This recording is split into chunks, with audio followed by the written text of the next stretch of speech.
This is the family embarrassment we all have to deal with. At my son's wedding, his new wife introduced me to her wealthy parents. Everyone laughed until her father stared at me and gasped. "Aren't you the secret multimillionaire who bought my company? I'm glad you're here. If you're watching this video, please give it a like, subscribe to the channel, and tell me in the comments where you're hearing my story of revenge. I want to know how far it's gone." My name is Emily Turner, but most people just call me Emily. I've spent the last 15 years perfecting the art of being strategically invisible, which turned out to be great preparation for what was coming. My son Dylan had been dating Jessica for 8 months, and I had only seen her twice before today. 2 brief encounters where she asked me very direct questions about my modest lifestyle and whether I might need help with my expenses as I got older. The wedding was spectacular, I have to admit that.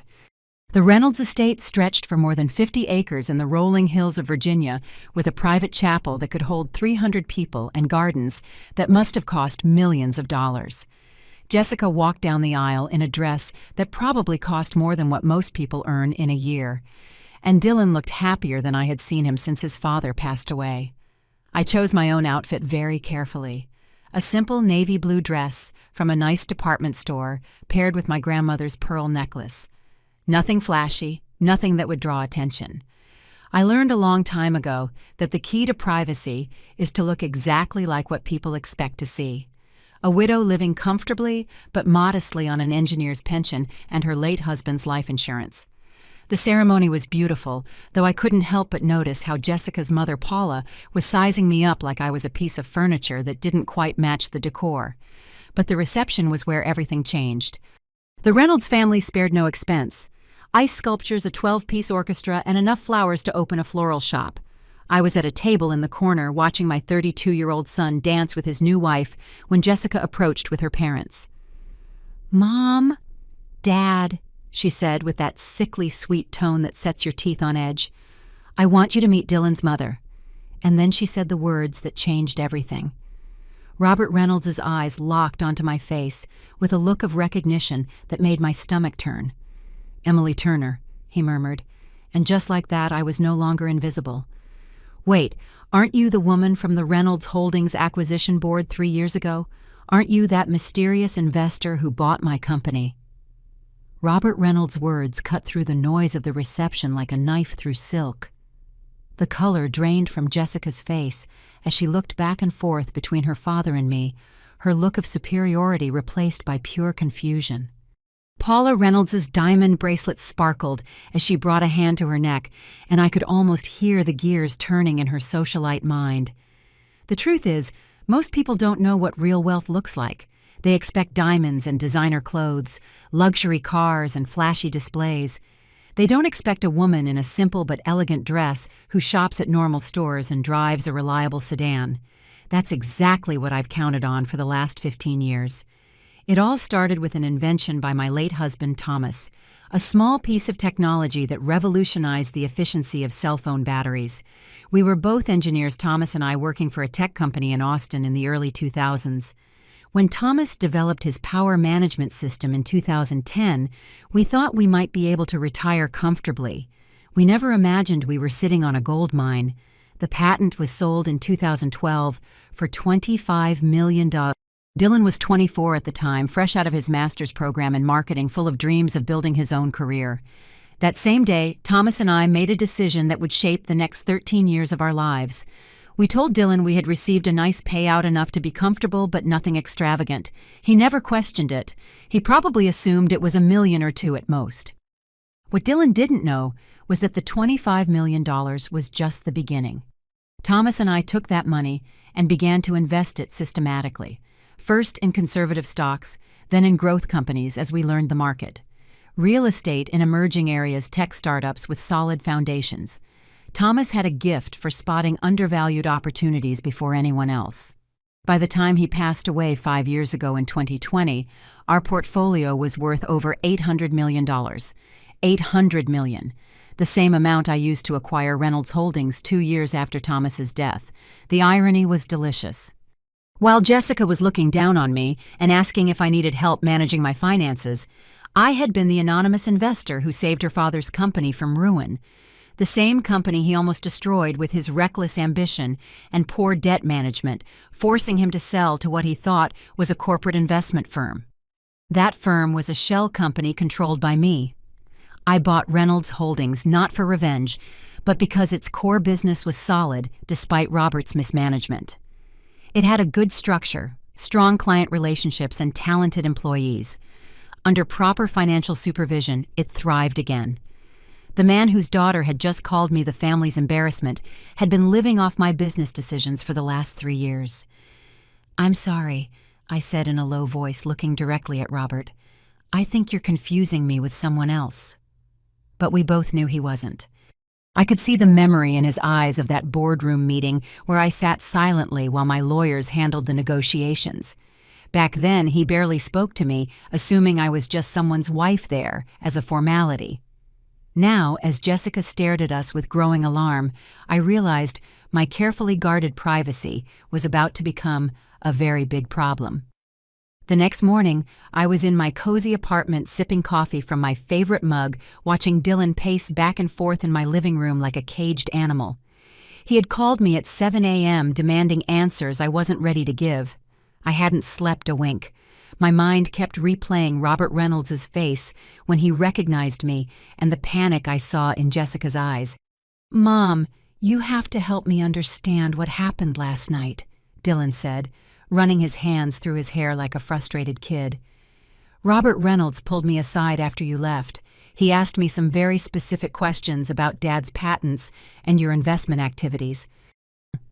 I had quietly slipped out after Robert's revelation, claiming I was tired. The truth was, I needed time to think. 15 years of carefully protected privacy had crumbled in a single moment, and I didn't know how to handle the fallout. Dylan was different from his father. While Thomas was methodical and strategic, Dylan was direct and emotional. "What kind of questions?" I asked, though I could already guess. "He wanted to know about Dad's tech patents, about whether you were involved in major business deals, about our family's real financial situation." Dylan stopped pacing and stared at me with those serious brown eyes he'd inherited from Thomas. "Mom, he seemed to think you were some kind of major investor. It was weird." Suddenly, my coffee tasted bitter. This was the conversation I had been both expecting and dreading. Dylan had built his career as a senior marketing manager through his own talent and hard work. He had earned his place at a respected company, bought his house with years of savings, and lived modestly because he thought those were the values Thomas and I had taught him. How could I explain that while he worked 60-hour weeks for a raise, I could have bought his entire company without even noticing it in my budget? That while he saved for his down payment, I was managing a portfolio worth more than a small country. "Dylan, sit down," I said gently. "We need to talk." But before I could continue, my phone buzzed. It was a text from Jessica. "Emily, I think we should have lunch today. There are some things Dylan and I want to discuss with you." I showed the message to Dylan, watching his face shift from confusion to concern. "What do you think she wants to talk about?" he asked. I had a pretty good idea. Jessica Reynolds was not the type to leave things unresolved, especially when money was involved. She had probably spent all night grilling her father about his suspicions, and now she was ready to dig deeper. The question was, how much had Robert really figured out from that one brief meeting 3 years ago? I think," I said cautiously, "that your wife is a lot smarter than we've given her credit for." Just then, Dylan's phone rang. Jessica's name flashed on the screen. He answered, and I could hear her voice bright and artificially cheerful. "Dylan, honey, I was hoping we could all have lunch today. There are some family matters I'd love to discuss with your mom now that we're officially family." When he hung up, Dylan looked at me with the same expression he used to have as a teenager when he suspected I knew more than I was letting on. "Mom, is there something you need to tell me about our family's finances?" Outside my window, I watched the familiar rhythm of people heading to work, people with normal worries about meetings and deadlines. I envied that simplicity. "Everything," I finally said. "I need to tell you everything." Jessica had arrived at the restaurant 45 minutes early. She was already seated at a corner table when Dylan and I walked in. She had picked the most expensive place in the city, I noted, and had chosen a table with the best view. Her blonde hair was perfect, and she wore a designer suit I'd recently seen in a magazine. "Emily Dillon, thank you so much for coming," she said, standing to hug us. Her smile was radiant, but I caught the calculating look in her green eyes as she scanned my simple black dress and understated jewelry. I ordered a bottle of nice wine to celebrate us being a family. It was a Bordeaux that cost nearly $1,000. Clearly, Jessica was setting the tone. "That's lovely, dear," I said as I sat down. "Though perhaps a bit much for a casual family lunch, don't you think?" "Oh, I don't think there's anything casual about our family anymore," she replied, her smile never faltering. "Last night I had a long chat with Daddy about his business experiences. He told me some fascinating stories about corporate acquisitions and anonymous investors." Dylan looked between us, sensing a tension he couldn't quite place. "Jessica, what does that have to do with this lunch?" She ignored him completely, her focus entirely on me. "You know, Emily, I studied business at Wharton. I love everything about corporate finance, especially complex investment structures and shell companies. Dad mentioned that when they bought Reynolds Holdings, the buyer acted with surprising discretion." I took a sip of wine and waited. I wanted her to make the first move. "The funny thing about discreet investors," she continued, "is that they usually have very good reasons for their privacy. Generally, it's related to large fortunes they prefer to keep out of the public eye." "That sounds reasonable," I responded calmly. Jessica leaned forward slightly, adopting the tone of someone about to share a juicy piece of gossip. "Dad said the woman at the acquisition meeting was quiet, elegant, and seemed to leave everything to her lawyers. But he felt she had the presence of someone used to making important decisions." Dylan was now staring at me as if things were starting to click into place. "Mom." Before I could say anything, Jessica took out her phone and showed us a photo. It was a news article from 3 years ago about the purchase of Reynolds Holdings, with a small picture from the signing. There, half hidden between lawyers and executives, was a woman in a navy blue dress, her face barely visible. "The image quality isn't the best," Jessica commented casually. "But the woman's posture, her height, even the way she's holding her purse, it's incredibly similar to you, Emily." The silence stretched on as Dylan studied the photo, a spark of recognition dawning in his expression.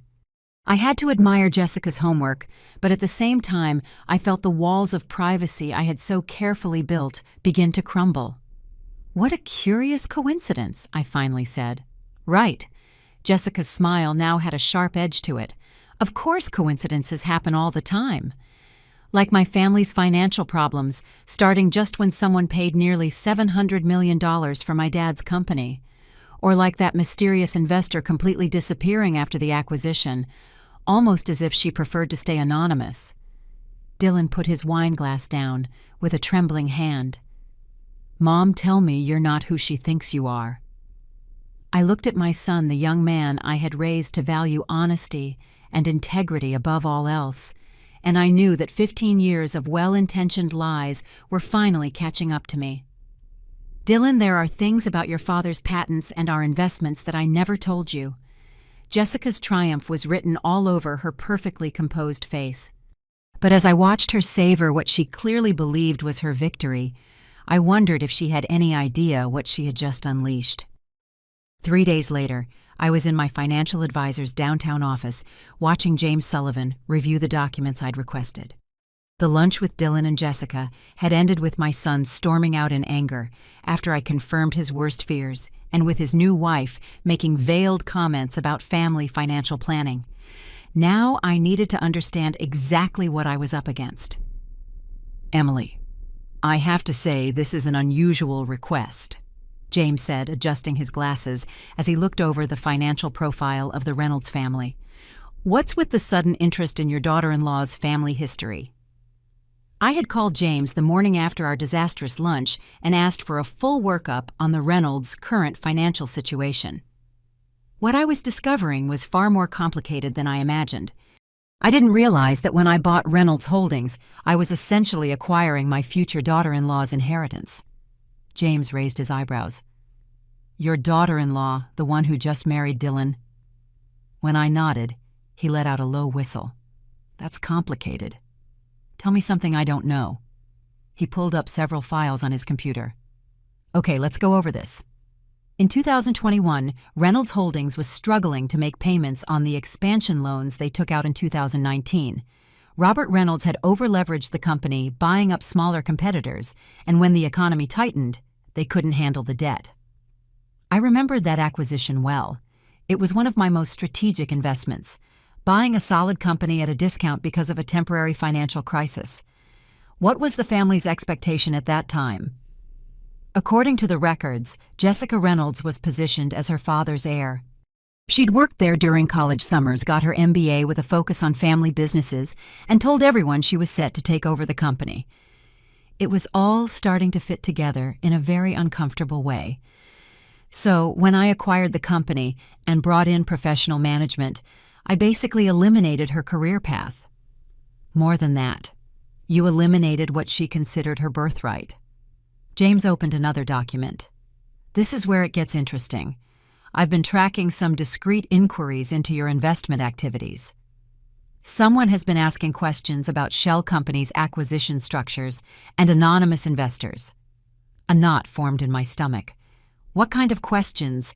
Professional-level questions. The kind of research that suggests someone with business training and legal connections is involved. He turned his monitor toward me.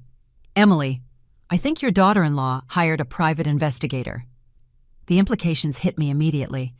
15 years of careful legal structures and deliberate privacy could be unraveled if someone was motivated enough. How vulnerable are we? That depends on how deep they want to dig. Your privacy structures are solid, but they're not impenetrable. A determined investigation with legal backing could eventually trace the ownership back to you. I thought about Jessica's attitude at lunch, how she presented her findings like a chess player revealing her checkmate. What would you recommend? Honestly, get ahead of it. If she's building some kind of financial claim or trying to appeal to a sense of family obligation, you need to control the narrative before she exposes you. James leaned back in his chair, thoughtful. But Emily, there's something else. If this goes public, it won't just affect you. Dylan's career could be compromised if it looks like his success was tied to a family fortune he didn't even know about. I hadn't considered that. Dylan's reputation was built on his own hard work. If people knew his mother was a secret tycoon, they would question every promotion he ever got. It was a painful irony. I had hidden my fortune to protect him, and now that very secret could destroy everything he had worked for. There's one more thing, James continued, pulling up a final document. The Reynolds family's current financial situation is more fragile than it looks. They've been maintaining their lifestyle with loans, probably waiting for Robert to find another business opportunity or for Jessica to marry someone rich. And now she thinks she has. Exactly. But Emily, if she's planning to ask for financial support or get involved in your investments, you need to be prepared. This is about to become more than just a family disagreement. When I left James's office, I realized I was facing the same choice Thomas and I had made 15 years ago, only now the stakes were much higher. This time I wasn't just protecting my son's independence, I was fighting to keep everything I had built from being turned against my own family. That night I did something I hadn't done in months. I opened a bottle of fine wine that Thomas and I had been saving. I poured myself a generous glass and spread 15 years of financial records across my dining room table. If Jessica wanted to play investigator, she was about to find out she had picked the wrong person. The numbers told a story of patience and strategy. Thomas and I hadn't just gotten lucky. We were methodical. We researched every investment, diversified carefully, and reinvested our profits. Those initial $25 million grew to $50 million by 2015, then to $200 million by 2018. By the time Thomas died, our net worth was over $700 million, and I had continued to grow it. More importantly, I had been quietly building something bigger than just wealth. I had significant shares in a dozen different companies, held licensing agreements on 17 different technologies, and had invested in everything from renewable energy to biotech. I wasn't just a woman with money. I was deeply involved in the world of innovation in a way that even James didn't fully understand. My phone buzzed with a message from Dylan. "Mom, Jessica and I want to come over tomorrow night. She has some ideas about how our family should handle this new information." I almost laughed. Jessica had ideas. I could already imagine what they were. Something involving trusts and family board meetings with a more collaborative approach to my money. What she didn't understand was that I'd been managing expectations and protecting my interests for longer than she'd been alive. I opened the legal documents James had given me on the Reynolds finances. Their situation was even worse than I thought. Their family estate was mortgaged to 80% of its value. Their investment accounts had been drained to maintain their lifestyle, and they had significant debts, all backed by Robert's belief that he would eventually cash in on his business contacts. Robert thought he had retired comfortably with the money from his company's sale, but the reality was more complicated. Much of his income came from consulting fees and board positions that I myself had arranged through the new management of Reynolds Holdings. His standard of living depended on me, but that was just the surface. I opened my laptop and started digging into Jessica's recent activities. If she had hired a private investigator, there had to be a trail. What I found was both fascinating and disturbing. Jessica had indeed hired a firm specializing in tracking corporate assets. She had also contacted a lawyer who specialized in family estate disputes. And most revealingly, she had opened several new lines of credit in the last month, probably to finance her investigation with the hope of a substantial return. She hadn't just married my son for love. She had married him as an investment strategy. The wine was making me philosophical, or maybe just honest with myself for the first time in years. I had spent 15 years being the discreet widow, letting people think I was living a modest life while silently building something massive. But Jessica's little performance at the wedding had changed everything. I was tired of being underestimated. More than tired, I was done allowing it. Tomorrow, when Dylan brought his wife over to talk about her ideas for our family's financial future, I was going to give them a lesson on who exactly they had decided to investigate. Because Emily Turner, the cautious investor, was about to become Emily Turner, the strategic opponent. And I'd been winning games for 15 years that other people didn't even know they were playing. Dylan and Jessica arrived at my apartment the next night with the air of diplomats approaching a delicate negotiation. I had prepared for them with a simple cheese and fruit platter and a moderately priced bottle of wine, nothing that would give away my true resources. "Mom, thanks for sitting down with us." Dylan began, his tone cautious. "I know the last few days have been complicated." Jessica was dressed in a sharp business suit. Her Wharton training was evident in both the folder she carried and the way she settled into my armchair. "Emily, I want to start by saying that everything we discuss tonight is for the family. We're all on the same side here." I almost laughed. "Of course, dear. What did you want to talk about?" She opened her folder, revealing several neatly prepared documents. "Well, I've been thinking about our conversation at lunch, and I think we may have gotten off on the wrong foot. I'd like to propose a more collaborative approach to our family's financial planning." "Collaborative how?" "Jessica has some ideas about how we could structure things to benefit everyone," Dylan added, clearly uncomfortable. "The thing is, Emily," Jessica continued, "family wealth works best when it's managed strategically across generations. Dylan and I were talking about creating a structure that protects your privacy but also allows for more transparency in our planning." There it was. I took a sip of wine and waited. "We were thinking of establishing a family foundation, something that would allow us to make charitable donations, gain tax advantages, and coordinate our investments." She pulled out what looked like a preliminary legal draft. "I've already had some initial talks with a lawyer specializing in family wealth management." The nerve was shocking. She finds out I have money and immediately starts planning how to access it, complete with legal consultations and formal proposals. It sounds quite thorough. "The foundation would be led by a board of family trustees," she continued, warming up. "You, me, Dylan, and any children we might have.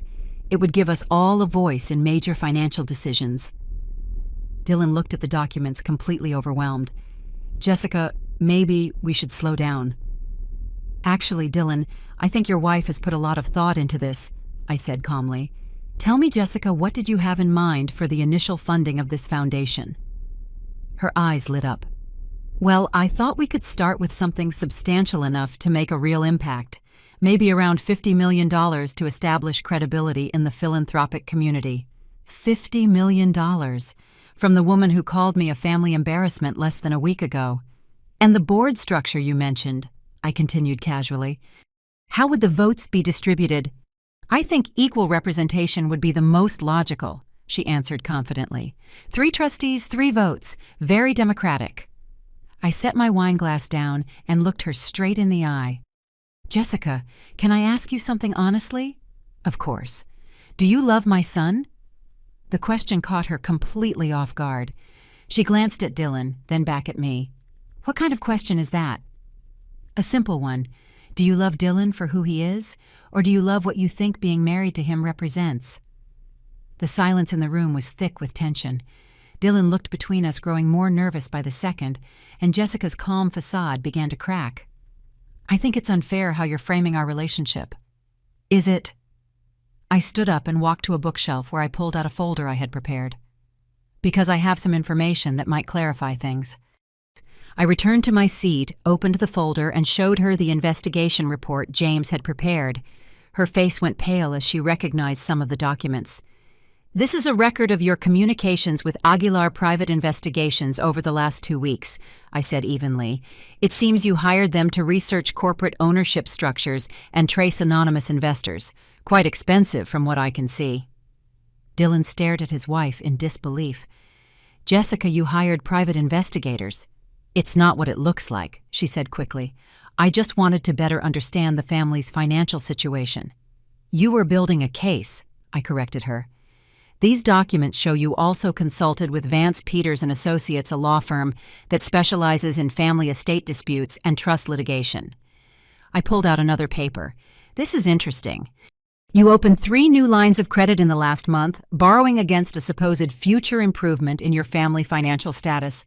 That's a pretty bold assumption. Jessica was unraveling. Her carefully constructed composure was gone. Emily, you have to understand. I was just trying to protect our family's interests. Whose interests exactly? I asked. Because according to this financial analysis, James prepared your family's situation is far more fragile than you've let on. I placed several more documents on the coffee table. Your parents' estate is mortgaged for nearly 80% of its value. Their investment accounts have been drained to maintain their lifestyle ever since your father lost Reynolds Holdings. In fact, most of their current income comes from consulting contracts that I arranged through the company's new management. Dylan scanned the documents, his expression shifting from confusion to anger, and then to a deep, profound disillusionment. Mom, how do you know all this? Because Dylan, when someone starts investigating me, I investigate them back. And what I discovered is that your wife's family has been living on borrowed time and borrowed money for the last 3 years. Jessica finally found her voice, but it was trembling. That doesn't change the fact that we're a family now. We should be working together, not against each other. You're absolutely right, I said, standing and walking to the window. We should be working together. I turned to face them both. The question is, what kind of work did you have in mind? Because here's what I think happened. You found out I have money, and you immediately started planning how to access it. Not how to contribute, not how to help manage it, but how to restructure it so you would have control over it. That's not fair, Jessica protested. Isn't it? I pulled one last document from my folder. This is a recording of a phone call you had with your college roommate 3 weeks before you met Dylan. In it, you specifically mentioned that you're tired of dating men who can't offer you financial security, and that you're looking for someone from a stable family with good long-term prospects. The silence that followed was absolute. Dylan was looking at his wife as if he was seeing her for the first time, and Jessica looked like she was calculating how fast she could run. Dylan, I said gently, I think you should ask yourself if the woman you married is really who you thought she was. But even as I said it, I knew this was only the beginning. Jessica Reynolds was not the type to give up easily, and I had just shown her exactly how much was at stake. So what happens now? Dylan asked in a low voice. I looked at my son, the man I raised to value honesty and hard work, and I made a decision that would change all of our lives. Now, I said, we find out what everyone is really made of. The next 2 weeks passed in a tense silence. Dylan temporarily moved back into his own apartment, telling me he needed time to process everything. Jessica had stormed out of my apartment that night, but not before making it clear she considered our conversation a declaration of war, and she proved to be far more dangerous than I had imagined. The first sign of trouble came when James Sullivan called me on a Friday morning. His voice was tense. "Emily, we have a problem. Someone has been making inquiries with the SEC about your investment structures. Professional inquiries suggesting they're building a case for some kind of regulatory violation." My stomach dropped. What kind of violations? Failure to properly declare beneficial ownership in publicly traded companies, possible use of insider information, questions about whether your shell companies properly reported their activities. He paused. "Emily, this isn't just curiosity anymore. Someone is trying to build a legal case against you." I knew exactly who that someone was. "How serious is this?" "It depends on what they find. Your structures are legal, but complex financial schemes can look suspicious to regulators. If they file a formal complaint, you could be facing months, even years of investigations, even if you're eventually cleared." The implications were overwhelming. Not just the legal costs, but the media exposure would destroy the privacy I had maintained for 15 years. "What do you recommend?" "Frankly, shut this down before it gets worse. Whatever family conflict is driving this needs to be resolved quickly because regulatory scrutiny has a way of expanding." I hung up the phone, my mind racing. Jessica had escalated from private investigation to all-out legal war, hoping to force me into a settlement. It was a smart, if morally bankrupt, strategy. My phone rang. It was Dylan. "Mom, we need to talk." Something happened. He arrived an hour later, looking gaunt and older than his 32 years. "Jessica filed for legal separation." He said it bluntly. "Her lawyer says she's concerned about potential financial liabilities from undisclosed family assets." I almost admired her thoroughness. By filing for separation, she was legally protecting herself while setting the stage for a divorce negotiation. "I'm sorry, Dylan." "Are you really?" He looked at me with eyes that held more pain than anger. "Because it feels like you orchestrated this, like you wanted my marriage to fall apart just to prove a point about her intentions." The accusation hurt more than I expected. "Dylan, I never wanted your marriage to fail. I wanted you to understand who you married before it was too late. By destroying her family's financial stability and investigating her like a criminal," he shot back. "Mom, I don't even know who you are anymore." That stung, but I held my ground. "I'm the same person who taught you to value honesty and integrity. The same one who wanted you to succeed on your own merits, not because of family money. And look how that turned out," he said bitterly. "My wife is leaving me. Her family's finances are in ruins, and my mother is some kind of business tycoon who's been lying to me for 15 years. I wanted to comfort him like when he was a little boy, but the distance between us felt miles wide. "Dylan, there's something else you need to know. Jessica has filed complaints with federal authorities about my investment activities. She's trying to force me into a public legal battle." He stared at me. "What does that mean?" "It means this isn't over. It's just beginning. And I need you to decide if you're going to stand with me or if you're going to let her destroy everything I've built to protect our family." The silence stretched between us. Finally, Dylan looked at me with what seemed like the beginning of understanding. "What do you want me to do?" The meeting took place in James Sullivan's boardroom the following Monday.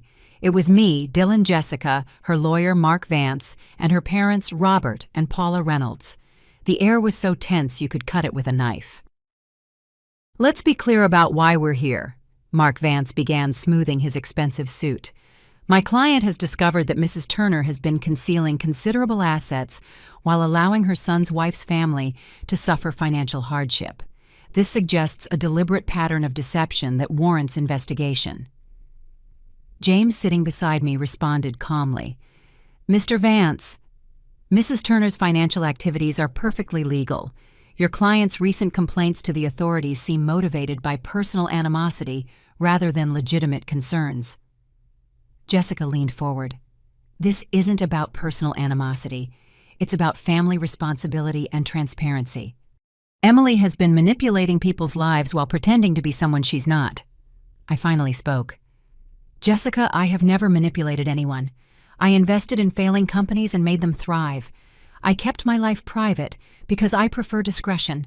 Neither of those things is illegal or immoral. You bought my father's company and let him believe he had failed as a businessman, she shot back. Your father did fail as a businessman, I replied calmly. I saved his company and protected his employees' jobs. Under his management, Reynolds Holdings would have been bankrupt within months. Robert Reynolds, who had been silent, cleared his throat. Mrs. Turner, I appreciate what you did for the company, but you can't deny that you were strategic in hiding your involvement in our family's affairs. Strategic, yes. Deceptive, no. You never asked about my investments, and I was under no obligation to volunteer the information. Mark Vance pulled out a thick folder. Mrs. Turner, we have evidence that you used your financial position to manipulate several situations involving my client's family. The consulting fee payments to Mr. Reynolds, the timing of certain business decisions, even the investigation into my client's personal affairs. Evidence of what exactly? James asked. Of a pattern of control and manipulation designed to maintain power over this family's financial future. I looked at the people in the room, people who thought they understood the game they were playing. Mr. Vance, let me be very clear. I do not control your client's family. I do not owe them money. I do not owe them explanations. And I certainly do not owe them access to my assets. But you do owe your son honesty, Jessica interrupted, and basic respect to your daughter-in-law. Respect? A cold calm settled over me. You introduced me as a family embarrassment at your wedding. You hired investigators to dig into my private life. You filed regulatory complaints to force me into a financial settlement, and now you want to lecture me on respect. The silence that followed was deafening. Dylan, who had been quiet the whole time, finally spoke. What do you want, Jessica? What will it take to end this? She exchanged a look with her lawyer, then looked directly at me. I want a formal family financial agreement. Something that establishes clear expectations and responsibilities for all parties. What kind of responsibilities? James asked. Mark Vance produced another document. We propose a family trust structure with shared governance. Mrs. Turner would contribute a substantial portion of her assets, approximately $15 million, to the trust, which would be managed by a family council for the benefit of all members. I almost laughed at the audacity. You want me to put my money into a trust controlled by a committee that includes the people who have been investigating me and filing complaints against me? We want a fair arrangement that protects everyone's interests, Jessica said. I stood and walked to the boardroom window, looking down at the street where people were going about their normal lives, oblivious to the financial war being waged 20 floors above. I have a counterproposal, I said, turning to face the room. Jessica, you have 72 hours to withdraw all regulatory complaints and cease all investigative activities. In return, I will give you a settlement that allows you and your parents to maintain your current lifestyle without any further interference from me. What kind of settlement? Mark Vance asked suspiciously. $5 million? A one-time payment. In exchange, you will sign an agreement promising to never contact me or my son ever again. The room went completely silent. Dylan stared at me in shock. Mom, you can't be serious. But I was. I had just offered $5 million to permanently remove toxic people from our lives, and from the looks on their faces, everyone was beginning to understand just how serious I was about protecting what mattered. $5 million, Jessica repeated slowly, as if testing the words. To never contact Dylan again. That's right. Mark Vance was already doing the math. I could see it in his eyes. $5 million was more than his client could ever hope to win in a lawsuit, and it came without the risk of years of litigation. Mrs. Turner, that's a generous offer, but it seems designed to break up a marriage rather than solve a family conflict. Mr. Vance, that marriage was already broken. I'm just offering to pay for a clean break instead of a messy one. Dylan shot to his feet. Mom, stop. Both of you just stop. He looked around the room with an expression of pure disgust. "This is insane. We're sitting here negotiating the price of my marriage like it's a business deal." "And isn't that exactly what it's been?" I asked softly. He turned to Jessica, his voice full of a pain that broke my heart. "Jessica, I need you to answer something honestly. Did you marry me because you loved me, or because you thought I came from a family with money?" The silence stretched for almost a full minute. "Dylan, that's not a fair question," she finally said. "It's the only question that matters." I watched my son's face as he waited for an answer that never came. In that silence, 15 years of careful choices, financial privacy, and silent protection all crystallized into one single moment of clarity. $5 million, I repeated, looking directly at Jessica. "In addition, I will arrange for your parents to keep their house and for your father to keep his consulting position at Reynolds Holdings. You sign the papers and walk away from my family." "And if I refuse?" I smiled. And for the first time since this all began, it was a genuine smile. "Then you get nothing. Your parents lose the house, your father loses his income, and you will spend the next several years tied up in lawsuits that will cost you far more than you could ever hope to win." Mark Vance was whispering urgently in Jessica's ear, no doubt explaining the absurdity of refusing. $5 million cash in hand versus years of expensive litigation with an uncertain outcome. "I need time to think about it," Jessica said. "You have until noon tomorrow. After that, the offer expires and you will face the full consequences of the complaints you filed." When the meeting ended, Dylan stayed behind. "Mom, did you really just buy my freedom from my wife?" "No, sweetheart. I just gave you the information you needed to make your own decision." He was quiet for a long time. "And if she takes the money, then you'll know exactly who she was and you can move on with your life. And if she doesn't, you'll still know who she was, and I will make sure she regrets ever trying to manipulate our family." Dylan looked at me with something that looked like a mixture of awe and fear. "When did you become so ruthless?" I took his question seriously. "I think I always was Dylan. I just never had a reason to show it." At 11:47 the next morning, Mark Vance called James Sullivan to accept the deal. By 5 p.m., the papers were signed and the money was transferred. Jessica took the $5 million and vanished from our lives as if she had never existed.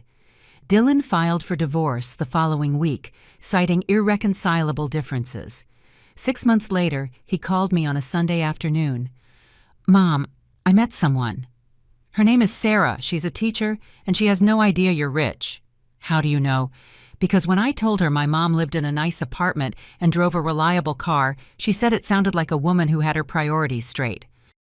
I smiled, feeling something in my chest finally unwind after all these years. She sounds perfect. When do I get to meet her? "Next Sunday. But Mom, when we have dinner, can you just be the woman who taught me to work hard and treat people right? Can you leave the powerful businesswoman at home?" I laughed, realizing that after 15 years of hiding who I was, I finally understood the difference between being invisible and being private. "Of course, sweetheart. But if it turns out she's investigating our finances, the deal's off." "Deal," he said, and I could hear his smile through the phone. For the first time in months, the future looked exactly as bright as I had always planned it to be. After everything that happened, I discovered that the greatest wealth I had wasn't my investments or my hidden accounts. It was the chance to start over, to decide how I wanted to spend my time, my energy, and my name. For years, I had lived in the shadows, afraid of the world knowing who I really was. Now I understood that real power was in choosing how I wanted to be remembered. My first decision was simple. I sold the apartment where I had spent the last 15 years. It held too many ghosts. I moved to Santa Fe, a place that had always fascinated me with its art and history. There nobody knew me as the millionaire widow or the difficult mother-in-law. I was just Emily, a woman who enjoyed walking through the farmer's market and talking to local artists. I also started a small, quiet cultural foundation. No press releases, no gold plaques with my name on them. I called it the Thomas Fund in honor of my husband. We support young engineers from Austin and Chicago who dream of patenting their ideas but don't have the resources. Seeing kids from humble backgrounds present their prototypes at international fairs gave me a satisfaction no stock dividend ever could. Over time, the rumors about my fortune faded. The people in Santa Fe saw me as the lady who always came to the 8 a.m. service with a blue shawl, the same one who stayed after to hand out bags of groceries to families in need. I liked that simplicity, that chosen invisibility. My relationship with Dylan took time to heal, but we got there. There were awkward dinners and painful silences. But when I met Sarah, his new partner, I knew it had all been worth it. Sarah hugged me like she'd known me forever without asking about balance sheets or companies. She just said, "Now I see where Dylan gets his way of listening without judgment." It was then that I felt the bond between a mother and son, though strained, was strong again. At Christmas, for the first time in a long time, my table was filled with genuine laughter. No champagne glasses hiding social comparisons, just cookies, hot cocoa, and poorly sung carols. That night I stayed up late looking at the lighted tree and thought about how much Thomas would have enjoyed seeing our family free of masks. I won't lie, there are still moments when the shadow of Jessica enters my thoughts. I know that with $5 million, she'll find another way to reinvent herself, maybe in another city with another victim. But that's not my problem anymore. I learned that I can't save everyone, and I don't have to carry those who only see me as a walking ATM. Now my days are filled with simple routines: pottery classes, brunch with my neighbors, and occasional trips to support community projects. I don't need bodyguards or armored cars. I need peace, and you can't buy that with millions. The funny thing is, when I stopped hiding who I was, I also stopped being afraid. I'm no longer scared of someone discovering my fortune, because I understand that the numbers in a bank account don't define my worth. What defines me is how I use those resources to transform even just a little the lives of others. A few months ago, a young student who received a scholarship from the Thomas Fund approached me with tears in his eyes. "Mrs. Emily, thank you. If it wasn't for you, I'd still be loading boxes in a warehouse. Now I'm in Pittsburgh finishing my engineering degree." That sincere gratitude was the real end to all the drama with the Reynolds family. Today I look back and smile. Yes, I was invisible for 15 years, but I learned that invisibility can be a strategy, not a sentence. And I also learned that the most elegant revenge isn't destroying the person who tried to humiliate you, but thriving in their absence. So here I am in my 60s, living in a town that smells of fresh bread and bougainvillea, surrounded by people who measure me not by my money, but by my presence. I finally understood that life wasn't asking me to be perfect, just to be authentic. And if anyone ever introduces me as the family embarrassment again, I have my answer ready. The real embarrassment is wasting a life trying to impress others when you could be spending it leaving a mark that actually matters. The story we tell is fictional, but it is inspired by real events. The names and places have been changed to protect the identities of those involved. We don't tell this to judge, but in the hope that someone will listen and stop to think how many mothers are suffering in silence within their own homes. I'm truly curious. If you were in my place, what would you have done? Would you choose silence to keep the peace? Or would you dare to confront everything to reclaim your voice? I want to know what you think, because every story is a candle that can light the way for someone else. God always blesses, and I firmly believe that courage leads us to better days. Meanwhile, on the end screen, I'm leaving you two of the channel's most beloved stories. I promise they will surprise you. Thank you for staying until the end.